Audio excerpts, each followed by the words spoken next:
Welcome to episode 4 of It Depends. The podcast is called It Depends, by the way. And this week, we're going to focus on equities. I am so happy. I've been looking forward to this episode for a long time. And we have here Devon. So he's a friend of mine and work together in the Gosel Fund. I, as an equity analyst, he is the vice fund manager. And why don't you introduce yourself, Devon? I'm sure you can do a better job than me. Yeah, thank you very much. So I'm Devon. I'm a fourth year student at Lancaster. So I basically spent all my time at Lancaster doing finance. I did BSc finance for 3 years. I graduated from that, and then I moved to postgrad doing MSc accounting and finance, which is basically just finance again. I've done two internships in finance now. It's a total of 20 weeks, not that much, in investment banking and equity research. And I'm going back to the latter in August in London, it's like a dream job for me, basically. So I'm very happy. I know, I'm happy for you as well. And I'm happy you're joining the equity research side of things. So my first question to you is, as you worked in one of the most desirable branches of banking, why did you decide to switch from IB to equity research? Yeah, I think it's basically the question that every single person asks me when they Mm, want to know about jobs. mm. And then people come to me if they have no idea. But basically, investment banking is similar to equity research, where you're both selling advice. It's both a job for advisory. You're not actually buying anything. The difference is investment banking is very focused on getting deals through. So, for example, well, investment banking usually focuses on companies that want to expand, whereas equity research is focusing more on advising people that want to maybe expand their portfolios. So you'll spend a lot more time in equity research focusing on a specific group of companies are public for lots of years of time. You'll basically become an expert on a sector, which is incredibly interesting to me because you're basically like a nerd where everyone comes to you because you know the most about something. And you get to focus a lot on data, but most importantly, you get to express your own opinion. You're paid to express your own opinion. Whereas in investment banking, you're just getting a deal through, making sure the deal is best for your clients, which is very interesting in its own right. But when it comes to equity research, it's like journalism for stocks. So if you're someone that really likes to form an opinion, formulate it and express it and then get paid for it, it's an ideal job in finance. Whereas banking, very good if you very interested in doing like biggest deals, helping companies expand, grow, acquire other companies, raise capital. Really good if you're interested in that and focusing on a lot of companies in your career, but it just wasn't for me. And it is for a lot of people. Mm. I know I've never been to IB, but I was lucky enough to start GOSL as an equity researcher and I loved it. So lucky us, I guess. So let's jump a little bit into the list of questions because I really like what you said about forming an opinion. Those opinions need to be based on some assumptions. And well, I personally started being serious and like analyzing the market right when it just everything became a bit crazy in the beginning of the pandemic. And then after that, crazy stuff after crazy stuff after crazy stuff started to happen. So I will say that while I've been studying the market, there hasn't been any normality, any this is what is normal. And it makes forecasting and predicting and forming an opinion based on your assumptions interesting. But then the benchmark is a little bit not as solid, I guess, as it used to be maybe Yeah. 10 years ago. So do you think doing financial forecasting at the moment is sort of becoming like a Jenga puzzle?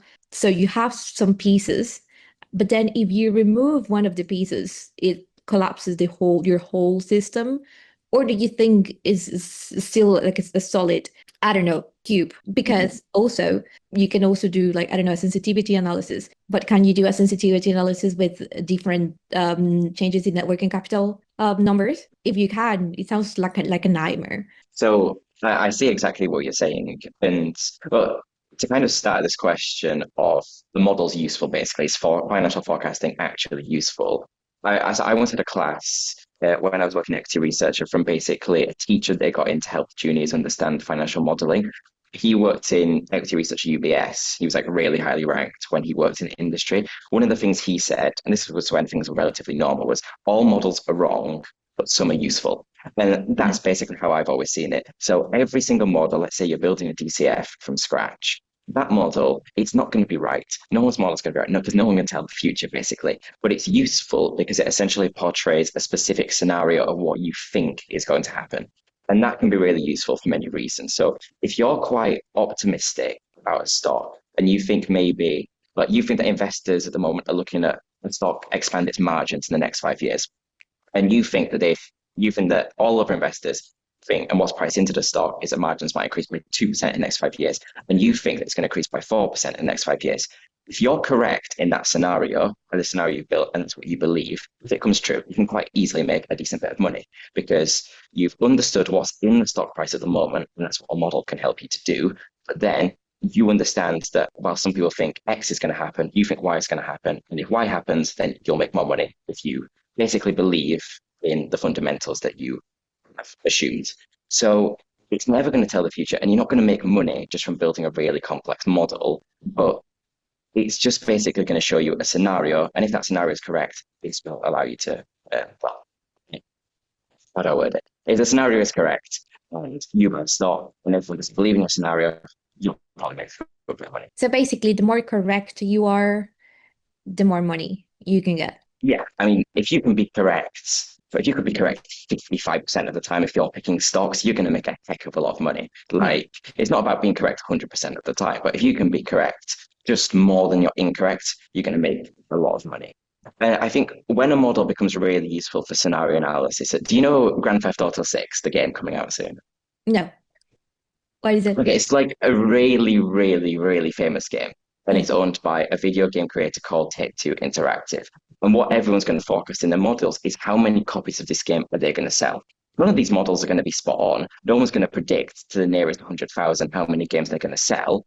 But it kind of shows you each different scenario, what will happen if they sell 100 million or 50 million. And then you can understand what's kind of driving the stock price of a company. So that even if you're wrong, you at least know why you're wrong and you can act on that in the future. Okay, I love this. I think it's a good segue to my next question, and then we can divide the answer to this question into two basically fields. You could do it in the macro and micro level. So when you are forecasting a company in a micro level, there are so many different scenarios that you could try to forecast. Same in a macro level, a lot of people are talking about a new balance of powers. So for instance, NVIDIA just secured a deal with Saudi Arabia for like 10 billion, and other AI companies. The US is changing their policy towards tariffs and trading. It is basically creating a new way of doing business. So there are so many different possibilities, paths that we could start thinking about. Same for a company. So let's say a company that I don't know, makes guitars. You could say, okay, maybe they will get a deal with Latin America if they're based in the US, or you know, so many different possibilities that you can think of. How many of them do you think we should start doing based on our current situation without getting like confused and just missing the point? Yeah, I think that's a very good point, especially for AI. Like understanding every single possible scenario for AI and quantifying it and being able to accurately put that into a model. So even getting the scenario correct it's super, super difficult. And I think the way I see it is equity research is very useful for something like this. So if you're specializing in a specific sector, covering five stocks, maybe like NVIDIA and the other semiconductors companies, for example, then you will understand, well, you will have an opinion on what scenario is going to happen, but you will understand basically all the different scenarios and what would happen in these scenarios. But that's because it's essentially your whole career. You're paid to understand these 5, 10, 15 stocks, etc., and have a really good understanding so people can approach you with that. For you and I, that might just be investing in our own portfolios at home, it's realistically not possible. AI, there's very little consensus about what's going to happen with AI, even from AI experts. So you and I were kind of screwed in that sense, basically. And I think there's basically one or two solutions for that. You could avoid the industry altogether, which that's what I'm personally doing. I'm certainly not going to pick stocks in semiconductors because it's just incredibly complicated. And the people that really understand it can make a lot of money. I don't understand it. I don't want to understand it personally. Other ways is you could focus on industries that maybe are driven by these uncertainties, but less so. So if you're interested in AI, but you're interested in like the construction space, for example, you could see how AI might potentially influence one or two construction companies. And then the scenarios become a lot more clear and they're also much less impactful in that sense. So that if you are wrong, you're not going to be having like a 20-30% downside. It might just affect it by like 5 or 10%, etc. And then you can have, how would I word this? You don't have to focus on it that much. And if you are wrong, it doesn't matter. But if something you're interested in, you can still make money. Mm. Well, but the whole point of the tech industry is just the risk premium. I guess is valid to say it is the type of approach you want to take because it just for some people it might be uninvestable at the moment. Like before this interview, I was watching Bloomberg News, and they were reporting the Trump's tweet to Apple. They were basically saying that Trump demanded all of the iPhones to be made in the US by like tomorrow, and then immediately stock went down 25%. And then they just said, okay, no, you know what? It was joking. It didn't really happen, but it might have happened. And then the stock went back by another 10 points. So yeah, for some people, this is uninvestable. Um, Yeah. and interestingly, some sources report that in Q1 this year, European index gained like 6%, while in the US lost like 9%. So when it comes to like for you, searching the big, beautiful risk premium, have you identified any sweet spots at the moment? Okay, so I'll try and break. So I'll break down what risk premium is to me. So the way I see it is essentially you take like something that represents the market, so the expected return of an index that's supposed to represent the market, minus by a risk-free rate, which could just be what could it be? It'd just be like in the US, the US 10-year bond yields, in Europe, it would be the German bond yield, etc., for 10 years. So it's basically showing if, for example, the US equity risk premium has gone down, that one of those two figures has either gone up or gone down. So in the US, for example, expected returns, that's what I see as the main driver for their equity risk premium going down. So that's being driven by, yes, the US is full of very attractive companies. Are they attractive investments, or is everything actually priced in at the moment? And I think if you've seen at university, for example, so many people always talk about US tech. They'll always talk about the Nasdaq. They'll be like, if you've got any spare money, throw it into the S&P 500. And that could lead people just looking at index and being like, oh, everyone else is buying this. I'm going to buy this. And then that's going to make it not overpriced, but I'd say more fairly priced and much harder to expect higher returns in the moment. Compare that to Europe, which who is going to talk about investing in like the Euro Stock 600? It's not exactly a cool thing to do. It's underperformed US indexes for ages now. I think since before 2000, and that means it's going to be much. I say much cheaper. I think it's dangerous on how to word it, but if you look at it on a P landscape, so it's going to trade at around 14x compared to 19x for the S&P 500. That's significantly different, and that's driven by the fact that people are going to have to demand higher returns from Europe to compensate for this risk because it's underperformed in the past and it's not hugely clear on how it's going to perform in the future. Now, with that being said, have I identified a sweet spot? No. I think it's so difficult to look at these numbers and then interpret it in one specific way because lower equity risk premium could imply that the market is less risky at the moment. A higher equity risk premium could imply that equities are more risky in that market at the moment. But it is more advanced than just that. And I think the people that try to basically ask ChatGPT and get a ChatGPT answer and come up with just one answer and stick it in a LinkedIn post is very unhelpful. There's so many different factors that can influence it. Like US equity risk premium right now, if you look at like US 10-year bonds, which are going to represent the risk-free rate in the equity risk premium They're like formula, they've 5%. gone up at the moment. Yeah. Yeah, exactly. They're going up at the moment. And they're going up at the moment because people have, or at least I see it, people have less faith in the US being this perfect risk-free environment for them paying back their debt because the debt to GDP is rising quite heavily, you know. But then that goes against what you might see the definition of a low equity risk premium, which would imply that there's less uncertainty. Actually, this could be driven partially by more uncertainty. So it's quite a complex topic. And I think as a student, I don't understand it fully as well. So when people do claim they found a sweet spot, make sure they're not selling you snake oil, Yeah. basically. Like it's a very uncertain time for equities at the moment and bonds at the moment. And you've got to look into it, as I said before, looking at scenarios, not thinking there's a right and wrong answer.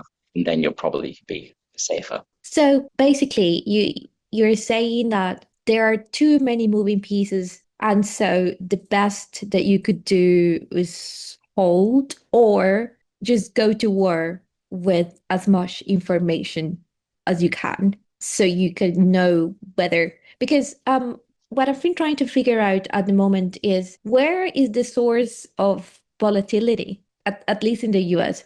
So yeah, you could say US companies are solid fundamentally.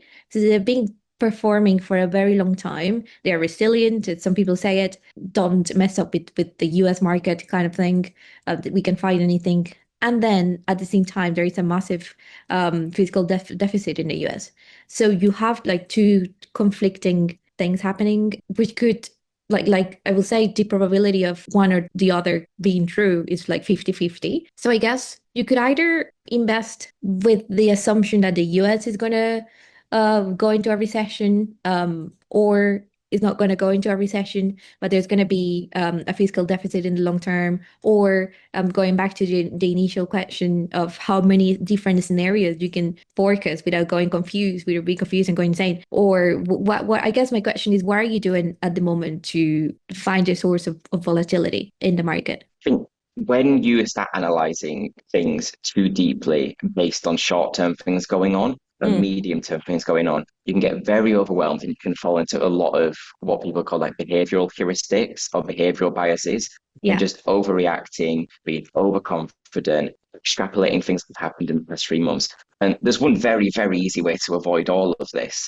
And like if you are genuinely someone that just wants to save their money in the long term and make a decent 7 to 8% return every year in the next 50 years, there's pretty easy ways to go about it. And that's just don't think about anything. Put, let's say, half into the S&P 500, then put maybe half into Euro Stock 600. Don't look at it ever until like maybe 20 years time when you've got some spare money to put it into either of the two. Then you don't have to think about it because realistically, these are both markets that are going to grow going forward. Like there's nothing to indicate that these are ever going to drop off by 20% in 1 year. And even if they do, it really doesn't even matter. Like if you're planning to buy, to hold, to save your money, to basically compound your money for 20, 30, 40, 50 years time, it doesn't even matter what's going to happen this year. Like if you just don't think about it and look at the long term, equities become incredibly attractive and not really risky at all. Mhm. So one basically not a research report, but like academic literature piece that I read that's quite famous. It's by they call it Bernatzi and Thaler in 1995 on the equity risk premium, and it basically says that if you look at your portfolio once every 20 years, the equity risk premium between bonds and stocks is incredibly low because it's realistically over a 20-year period or a 10-year period. So long as you're not overreacting or selling and then buying other things or doing like trading once a year and selling things, it's basically not that much more risky at all to hold equities compared to bonds, but the payoff is so much higher. So if you're Mhm. someone that wants to compound their wealth, but, and this is not investment advice, uh, if you're someone that wants to compound their wealth, but they're not necessarily confident or know what's going on, just buy indexes and don't look at it for years. That's the Mm. best advice I could give anyone. That's what I do. I remember the first ETF I bought was a bond ETF. It was so funny because the Mhm. entire bond was really cheap, and I bought like a bunch of bonds that were really cheap. Anyway, why did I do that? I can't remember. Um, this is funny because it reminds me of a conversation I had with James. James episode 2. Please check it out if you want to know about accounting. We were talking about what is the difference between noise and signal. So at the moment, you are better off by ignoring the noise, but keeping in mind the signals. Um, and we're trying to find a difference between both of them, and basically boil it down to impact. So if this event has a long-term impact in a company, then it might be a signal, not noise. And an example we gave was Elon Musk being busy with the White House, not really paying attention to Tesla and Tesla stock because of that going down 25%. And then as soon as the news of he was going to return to Tesla, the stock reacted to that, overreacted to that. So for you, what is the difference between noise and signal? And do you think the market trades noise or signal? That is $1 million question. I think, especially for a company like Tesla, it's really, really hard to know what is noise and what is signal, which is Yeah. why I wouldn't really look at a company like Tesla to invest in. I read a statistic for 2025 where it's like 43% of investors in Tesla are retail investors. Yeah. That's heck of a lot. And if anyone's going to be trading off noise, it's going to be what are called noise traders, which are basically just retail investors. So the difference between noise and signal in the simplest term is signals, or like pieces of news that come out that talk about a company that would, if you put it into a model, would actually affect the fundamentals, not just someone saying something that's over exaggerated a lot. But how can you even know what is a noise and what is signal? I think the best thing to do in a situation like that is if you can see the stock price of a company going down a lot because of a piece of news and you just don't get why, then if it's not affecting the fundamentals and you've got the liquidity to do so, just hold it out. Like if you genuinely think that the fundamentals that you believe in are correct, then it doesn't even matter what the market's doing in the short and medium term. Like if you're correct, obviously if you're incorrect, you're going to be screwed if it's Yeah. moving down for a good reason. But if it's just investors overreacting and selling for no reason, which happens a lot of the time these days, especially with a company like Tesla, all you've got to do is just hold. And if you're right and have confidence in your views that you are correct and don't just overreact to what others are doing, then again, it's probably an easy way to make money off people that are essentially just overreacting. There's another kind of academic research on behavioral finance on the noise trader risk, which basically says that in the short and medium term, even if you're correct in your fundamentals, it doesn't matter if other people don't believe you are correct. In the long term, stock prices are probably going to deviate to their fundamentals. So don't overreact if a stock price goes down, even like 10% in a day or something, because if the fundamentals you have are correct, which, if you're a good investor, hopefully you're getting the correct fundamentals right.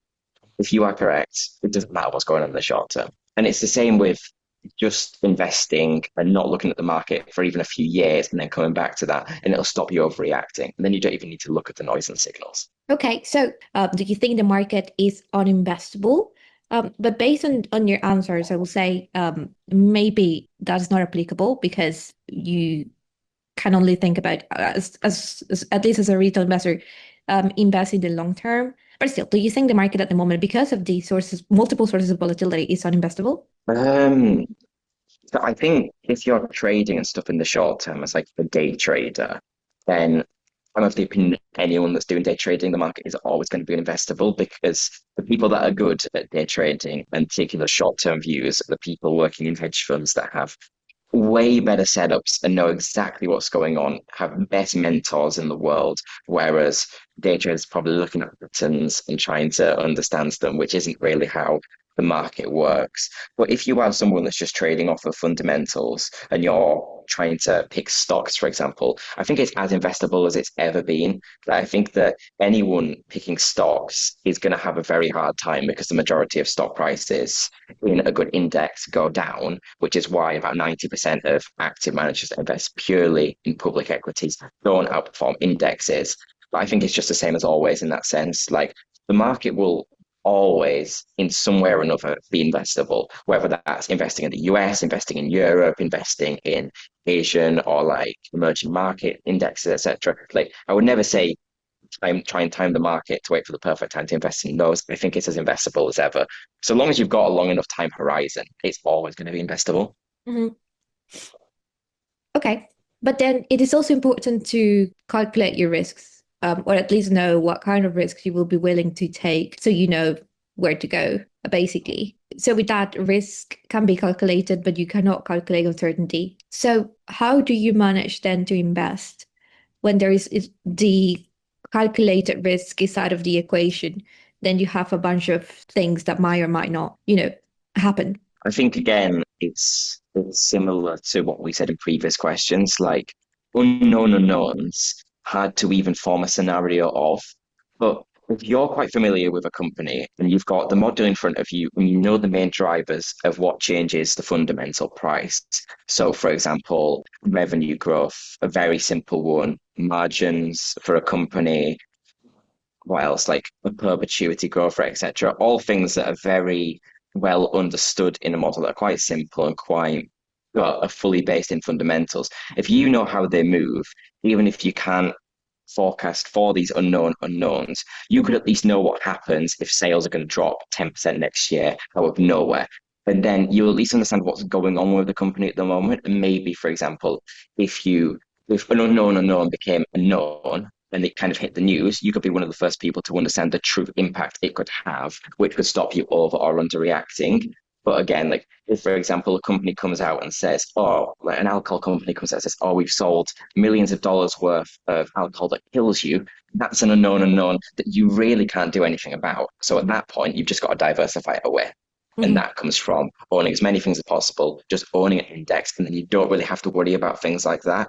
And then at the end of the day, if you've got some level of confidence that a country is going to grow and their equity market is going to do well, if you just buy an index that represents that country, it almost doesn't matter. Okay, when it comes to diversification, I'm curious about knowing your opinion about the current S&P market. It is quite tech concentrated, the S&P at the moment, but the tech sector is one of the riskiest at the moment.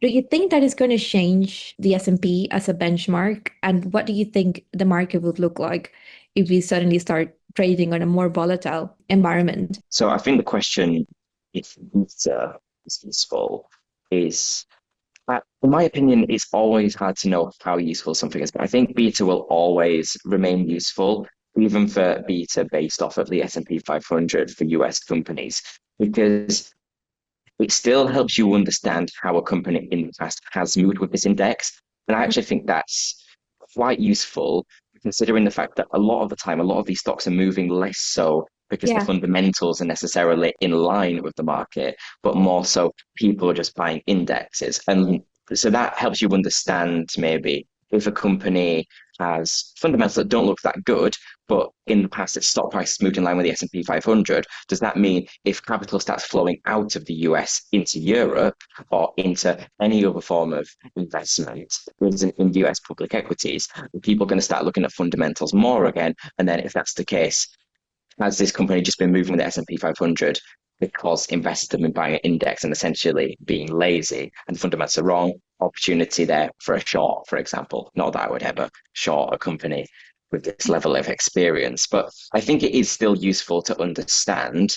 But I think models like CAPM that are used for cost of equity, they are limited in their uses. But then also, I think it's been this way for a while. There just isn't an alternative, and I don't really see how fundamentally they would ever implement, at least in like the next 10, 15 years, an alternative. Like other models like the Farmer French models, which is spoken about a lot in academia, but they're not really used. I think try not to overcomplicate it, but definitely understand it would be my advice. And then the question about if volatility became the new baseline, that sounds like a very kind of like trading heavy question.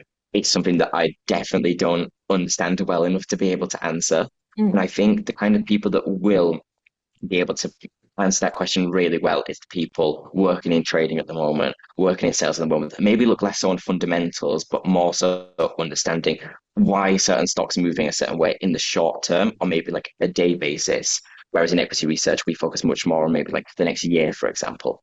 So yeah, I'm not even going to try and answer that second one. That is fair. Last question. What helps you stay sharp at the moment? What are you reading? What are you watching? Any trends that's you find particularly interesting?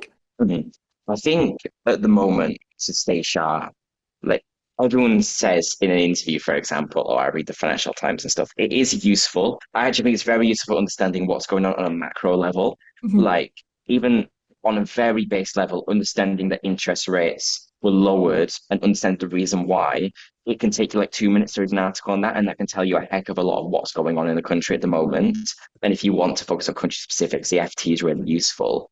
I think other news sources, if you're focused on specific companies or specific industries, FactSet is very good. It's basically like Bloomberg, but a cheaper version, but it's very good for news flows that can update you basically at the same time the equity researchers will get updated. And those are the people that need to be in the know first. So that's really useful. Then Bloomberg's really useful, but who can afford to access to Bloomberg these days? I think filtering for like the noise and stuff and looking at the news, it's quite easy to know, in my opinion, if you focus on a specific company a lot, what is and isn't noise, unless it's like quite a complex company like Nvidia, for example, and that's where I just avoid. But I spend a lot of my time looking at European building construction because that's where I interned this summer, basically in equity research. And because I understood a lot of the basics of that industry, it becomes quite clear at the moment what moves the stock price, etc. So, for example, it's very M&A heavy. So you'll see the big deal happen in the company and you'll see how the market reacts. And then you can interpret how that would actually affect fundamentals. And then that can help you filter through the noise, for example, if they've overreacted or underreacted. And you do that for quarterly earnings as well. And I think that just comes from understanding an industry that is, there's no huge tricks in that industry, which is most industries in fairness. And as soon as you have a good understanding of that, it almost just becomes really clear. Whereas beforehand, if I had looked at building construction, I wouldn't have really known where to start. I think I would have approached it much more on overreacting on like macro things, for example. But that's what I've seen at least doesn't drive it as much. So in conclusion, I think the best advice for understanding like trends, for example, and avoiding the noise and staying sharp is understanding an industry if that's what you're focusing on, and then seeing how the market reacts to that news and how it actually affects fundamentals, but always tying back what bits of news come out that do affect fundamentals, if that makes sense. Don't just say, oh, CEO has been fired. He was Mm. a cool CEO. Let's sell the stock, like it doesn't really affect things. That this is incredible. I will say then some good takeaways will be do not overcomplicate it. I know it's tempting to try to put together all of the pieces, but focus on an industry, identify the fundamentals of that industry or of that company, and then check how the news affect the fundamentals. And then you will have a much better position to take decisions. Exactly. Don't think that you're smarter than you are as well, Yeah, because I am a student, for example. Like I've studied for 4 years and there's still so much for me to learn. Don't think you're too smart and don't get overconfident. incredible. This has been amazing, Devon. Thank you so much. No, really, thank you so much for having me. I really appreciate it.